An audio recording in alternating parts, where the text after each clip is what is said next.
Assalamualaikum warahmatullahi wabarakatuh. Ketemu lagi dengan saya di kuliah metodologi penelitian. Kali ini saya akan menjelaskan tentang metode penelitian kuantitatif dalam bentuk eksperimen. Jenis-jenis penelitian, gitu kan? Macam-macam metodologi penelitian itu kalau dilihat berdasarkan tujuan dan tingkat kealamiahan tempat penelitian, kita bisa lihat bahwa kita bisa bedakan menjadi dua. Yang pertama adalah berdasarkan tujuan penelitian. Jadi berdasarkan tujuan penelitian itu, metode penelitian bisa dibedakan menjadi tiga, yaitu penelitian dasar, kemudian penelitian pengembangan atau research and development, kemudian terakhir ada penelitian terapan. Nah, di penelitian eksperimen ini masuknya di metode penelitian berdasarkan tingkat kealamiahan tempat penelitian. Jadi biasanya kita lakukan eksperimen ini di laboratorium atau di lapangan juga bisa gitu kan. Terus kemudian ada penelitian survei yang kedua, dan yang ketiga adalah penelitian naturalistik.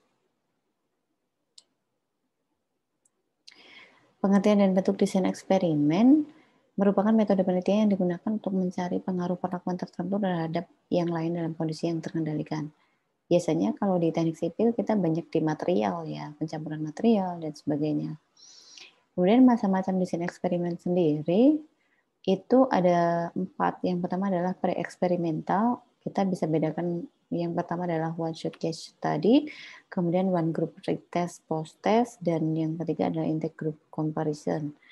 Terus kemudian yang jenis macam desain eksperimennya kedua adalah two experiment.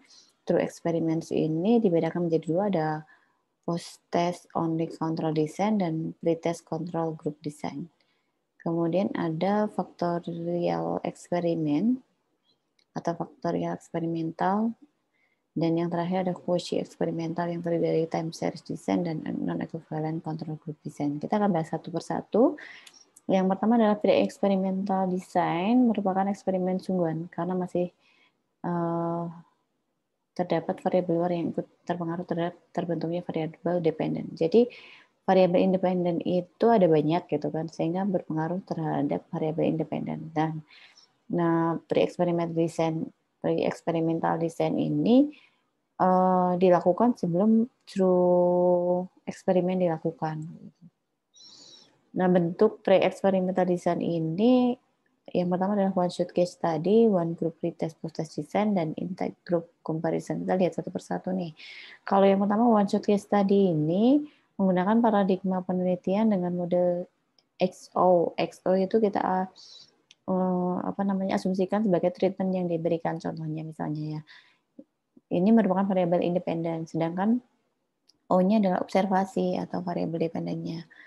Kemudian paradigma ini dibaca sebagai suatu kelompok yang diberi treatment atau perlakuan yang selanjutnya diobservasi hasilnya. Contoh misalnya pengaruh alat kerja baru terhadap produktivitas kerja karyawan perusahaan konstruksi. Nah, ini kan berarti ada dua variabel nih. Kita lihat pengaruhnya, sehingga kita bisa nantinya bisa memberikan kesimpulan atau penjelasan bahwa dengan pemberian alat kerja baru, produktivitas kerja karyawan meningkat atau misalnya tidak meningkat gitu kan, dengan membandingkannya dengan produktivitas sebelum menggunakan alat kerja baru. Ini untuk one shot case study.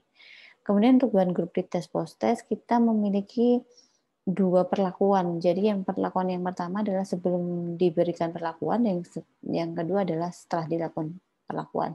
Kalau di sini contohnya adalah diberikan diklat. Kalau mungkin di teknik sipil diberikan campuran tertentu misalnya terhadap kekuatannya seperti apa gitu kan.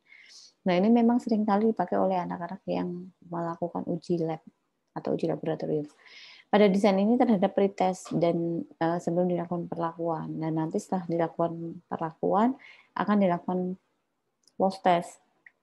Sehingga dengan pemberian dari contoh ini, pemberian diklat, prestasi kerja pegawai meningkat atau tidak sih dengan membandingkan antara nilai sebelum diberi perlakuan dan sesudahnya.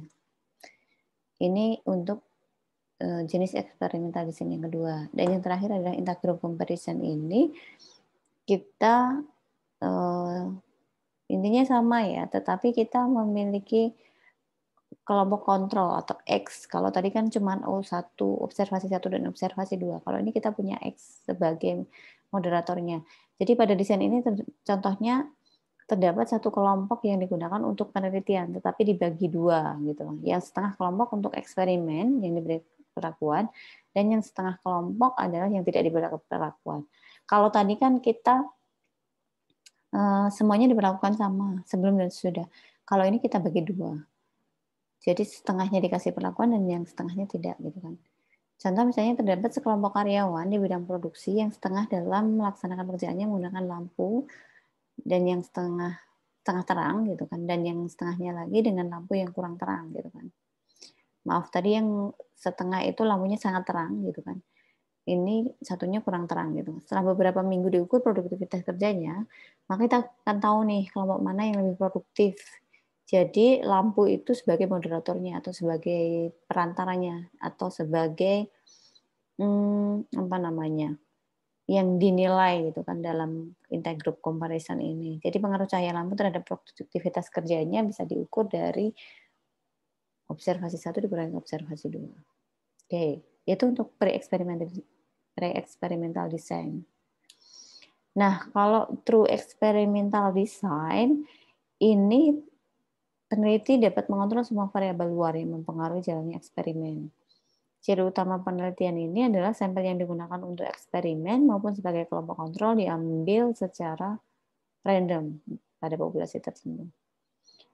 Ada dua ya, ada post-test only control design dan pre-test group design. Yang pertama dulu, post-test only control design ini digambarkan dengan ada nilai R. R itu adalah pemilihan sampel yang dipilih secara acak atau random gitu kan. Kalau yang sebelumnya kan cuma ada X-nya aja, kalau ini ada nilai R gitu kan. Jadi pada desain ini terdapat dua kelompok yang masing-masing dipilih secara random. Kalau O1 atau observasi dan 2-nya sama ya, diberi perlakuan dan tidak diberi perlakuan.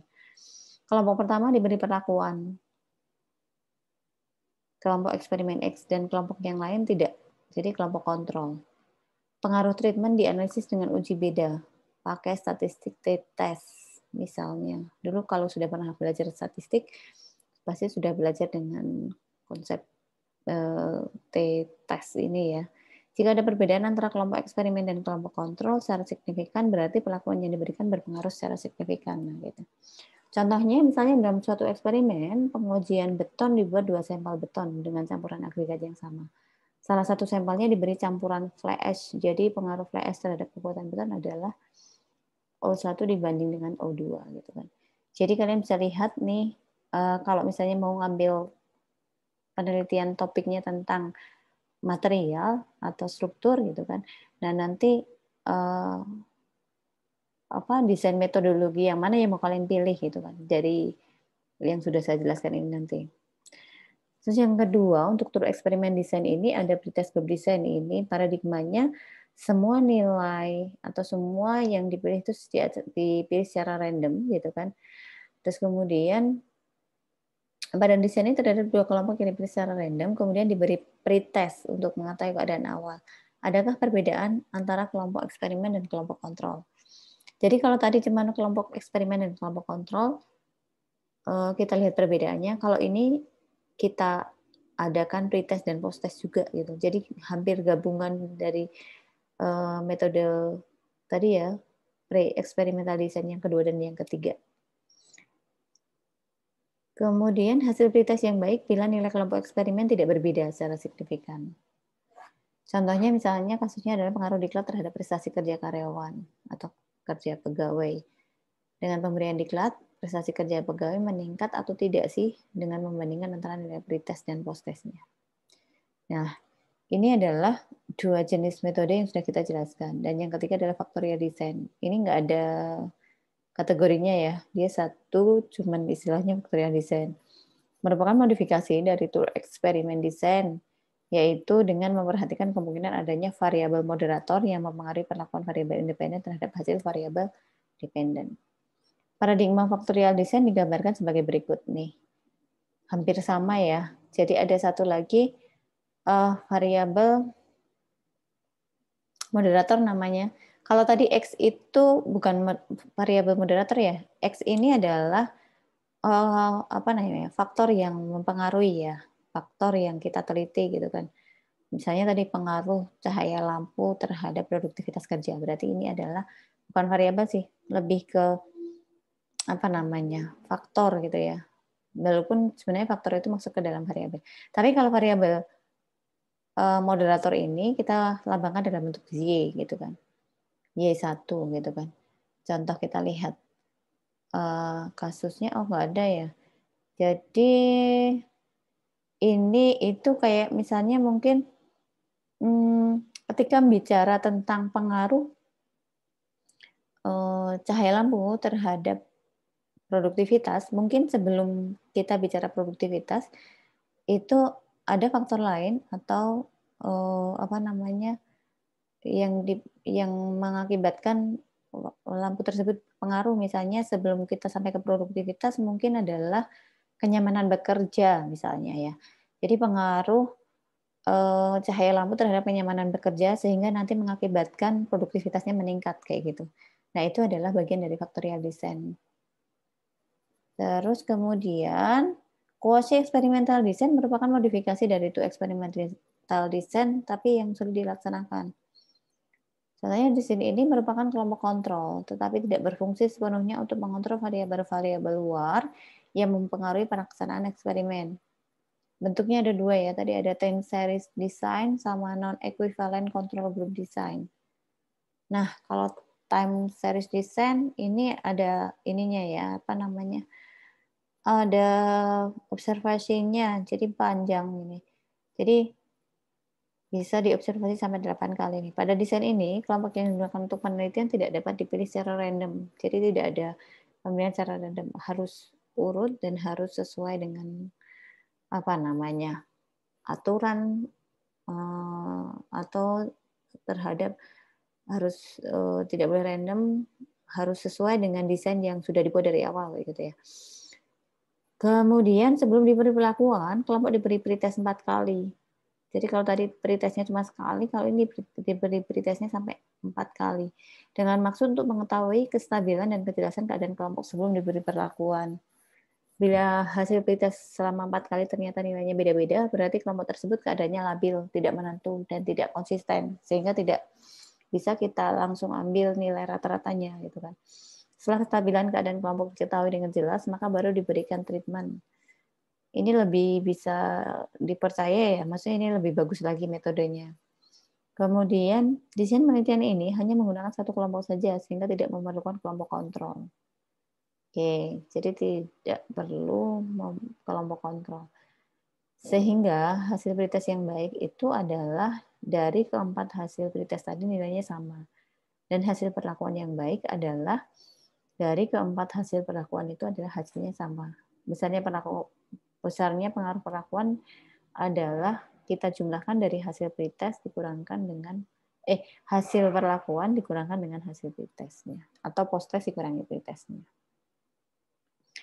Yang kedua adalah non-equivalent control group design. Ini kita bisa jelaskan bahwa desain ini hampir sama dengan pretest post-test control group design. Hanya pada desain ini kelompok eksperimen maupun kelompok kontrol tidak dipilih secara random. Contoh misalnya di non-equivalent control group design ini. Penelitian untuk mengetahui pengaruh fly ash terhadap kekuatan beton. Desain penelitian dipilih satu sampel dari fly ash dan satu sampel lagi tanpa fly ash. Jadi observasi 1 dan observasi 3 merupakan derajat pengaruh sebelum ditambahkan fly ash. Dan observasi 2 adalah derajat pengaruh setelah ditambahkan fly ash. Observasi 4 adalah derajat kekuatan beton yang tidak diberikan perlakuan fly ash.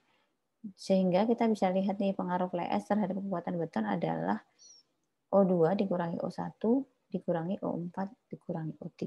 Jadi ini lebih ke apa namanya coding ya, pengkodeannya tidak boleh berubah karena perlakuan terhadap apa namanya variabel itu dilakukan apa berurutan bolak-balik gitu ya, dikasih perlakuan tidak, diberikan perlakuan tidak gitu kan. Nah, itu yang bisa saya jelaskan. Jadi kalian bisa pilih dari 4 apa namanya 4 metode eksperimental yang mana yang pas buat penelitian kalian nantinya ketika kalian tertarik untuk meneliti di bidang, eee, apa namanya, misalnya material atau bahan, atau bisa apa aja sih sebenarnya yang memerlukan, apa namanya, penelitian dengan metode eksperimental ini. Nah ini, oke itu saja mungkin yang bisa saya share pada video kali ini, mudah-mudahan bermanfaat. Sekian dari saya, assalamualaikum warahmatullahi wabarakatuh.